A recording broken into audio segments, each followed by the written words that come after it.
So then, James, I've decided to use the float rods. Can you help me set it up, please, mate? Yeah, sure, absolutely, no worries. Right, let's go to the absolute basics. First thing you've got to do is obviously assemble the rod. This is a two-piece rod, so it's very simple. But what you have to bear in mind when you're setting up all rods is that you align the guides perfectly. So do it so that it looks about right, and then have a look along the rod so you've got the guides perfectly aligned between the two different joints. Okay? Brilliant. Next thing to do is to add the reel. As you can see, all rods have a reel seat. This is a very nice, neat, screw down locking reel seat. So position the reel foot in the reel seat with the spool facing forward, and then simply secure the reel by screwing the reel seat down like that, so it's nice and firm and secure. The reel's not moving around on the rod seat. Okay.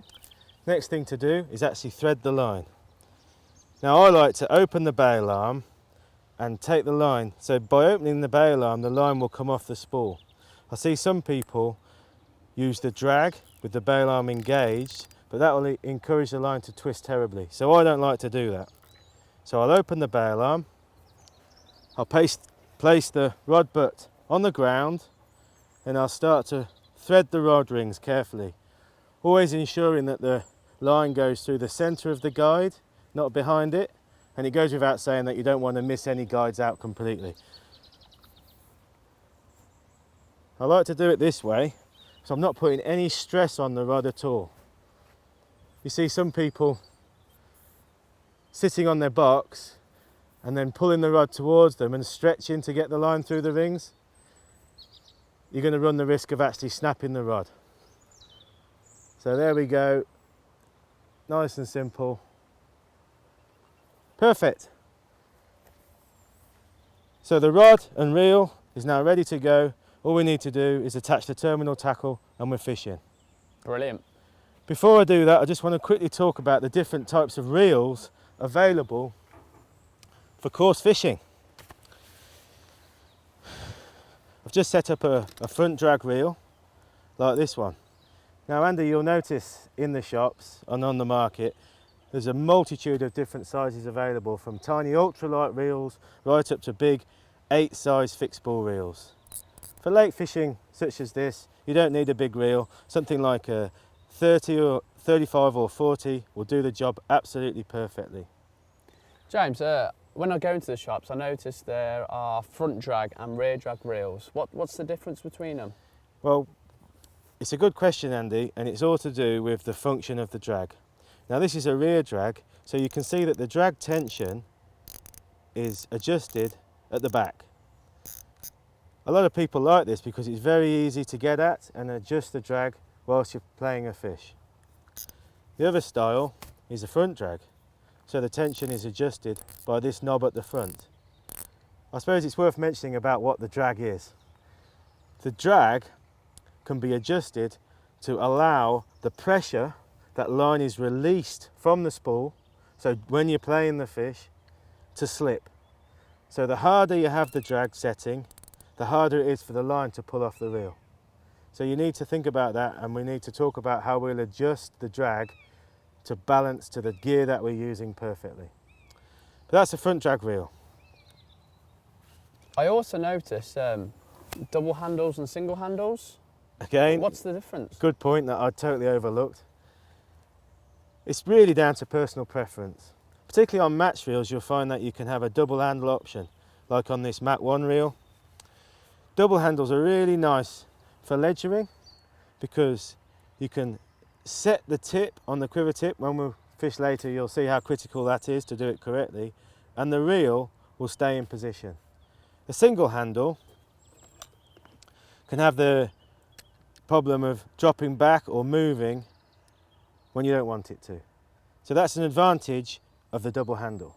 Okay. A disadvantage of the double handle is you lose some winching power. Because the handles are shorter, you don't get the same winching power as with a longer handle. So I'd say for any heavier work, like perhaps if you're carp fishing with the more powerful carp rod, then you want to use a single handle. My preference for match fishing is a double handle. Okay, brilliant. James, what would happen if I was left-handed? Another good point there, Andy. And you'll find that most reels on the market, particularly fixed spool reels, are ambidextrous. So you can actually change the side that the handle winds on. So I'm now changing it from left-hand wind to right-hand wind. So if I were left-handed, that's the option I'd have. And you can see how quick that was to do. So it just makes reels much more universal and able to be ambidextrous. James, just got one final question on reels. Again, when I go in the tackle shops, I have a look at the boxes for information. I notice bearings and there's all different kinds of numbers. Could you just explain to me what they generally mean? Yeah, sure. Well, the number of bearings is obviously important because an increased number of bearings will give you several benefits. It'll give you more power in the reel and it'll give you more smoothness. So when we signify how many bearings is on the reel, it kind of indicates the quality and price point of the reel. The more bearings you have in a reel, the higher price it's likely to be. Okay. And I do think one final point to mention, Andy, is about gear ratio. You might not even have noticed, but all reels rather, have a gear ratio. And the gear ratio is the number of revolutions that the rotor makes per one revolution of the handle. Right. Okay. Now, so this reel is 5.2 to 1.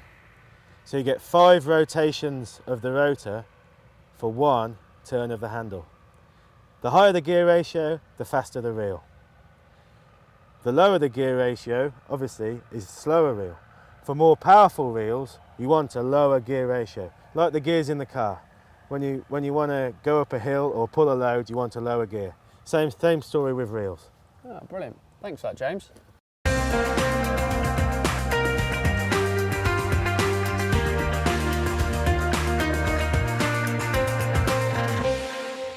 James, I noticed you've got quite a few different reels on that bag there. Yeah, I brought these along just to show you. I mean, there's obviously different styles of reels that you can use for coarse fishing. We've discussed front and rear drag reels, but I think it's also important to discuss a closed face reel. Closed face reels are very, very popular for float fishing. They have been for a long time, particularly when you're trotting floats on a river, a subject that we'll look at in another video. Just very quickly, the advantage of a closed face reel is the fact that you've got a push button release that engages the bail arm. And you've also got a very smooth pickup, which is automatic. So basically the reels can be handled one-handed. Very speedy operation. They're also very compact, so it's easy to control the line and use the reel when you're catching lots of fish when you're trotting on rivers. Another important fact is the fact that they're closed means that the line is not susceptible to being blown around the reel if it's windy. So closed face reels are actually still very, very useful on windy days when you're fishing on lakes such as this. The only limitation I'd say when it comes to closed face reels is they don't have as much power as modern fixed spool reels, and also they're limited to a certain extent by the distance you can fish. So if you want to fish at distance, a closed face reel isn't the best option. Okay. We've also got a very, very important reel and popular style of reel to discuss, which is a free spool reel. The free spool feature originally came from specimen carp fishing, but now is available on a multitude of different reels. Basically, it means that you can set the reel in a free spool option while you're waiting for a run. Then when you pick the rod up and strike, you simply engage the reel and you're back to normal. So that's a free spool reel. It's actually very popular now for feeder fishing on lakes such as this, where you're fishing for carp and you're using a bolt rig.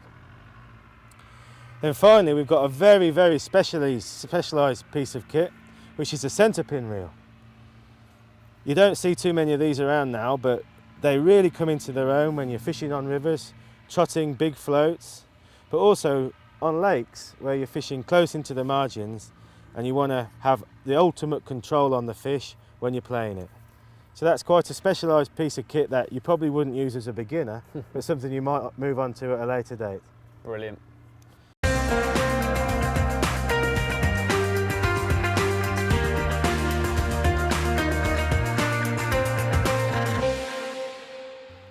I'm hooked on fishing.